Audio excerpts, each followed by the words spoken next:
का चलते है, तो नदी मैंने प्रत्येक साल अभी तो मैक्सिमम कितना दिन हो गया है नदी का चलते, आना जाना सब बंद, स्टूडेंट सब भी जितना है उसका भी बंद, और जितना भी हम लोग को जो मैंने ऑफिस का भी जितना जाना है, अलीपुर जाना है, BDO ऑफिस जाना है, ये सब के लिए सब बंद है, गाड़ी सब वहाँ पर पड़ा हुआ है।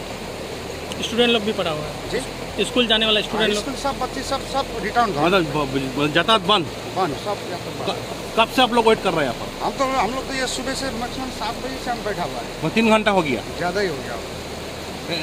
बारिश होने से कि ऐसे होता है हालात? बारिश होने से बाद से पूरा ही पाना, ये नदी भी भरता है, और दूसरा उधर वो काली जोड़ा है, वो भी बंद हो जाता है। पूरा ब्रिज नहीं है? नहीं है, उधर तो एक ही ब्रिज भी नहीं है, इधर में आधा, इधर भी आधा हुआ है। कोई बीमार उमर पड़ता है, कैसे ले जाते हैं आप लोग? बीमार होने से मर जाता है इधर में, कोई सरकार देखता नहीं है हम लोग को।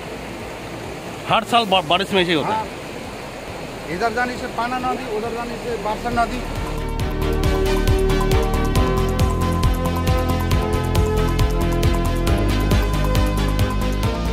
প্রাকৃতিক বিপর্যয় এবং এটা আজকে নতুন কিছু না।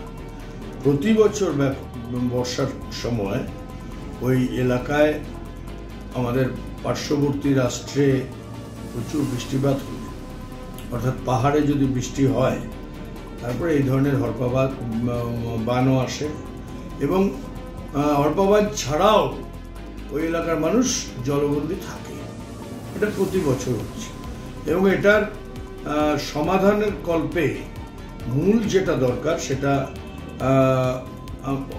বহু প্রচলিত দাবি যে ভারত ভুটান যৌথ নদী কমিশন করে নদীগুলোকে বেঁধে কিভাবে আনলে ওই এলাকার মানুষ আর অসুবিধা ভোগ করবে না। এই ভারতবর্ষের বর্তমান যে জনবিরোধী সরকার,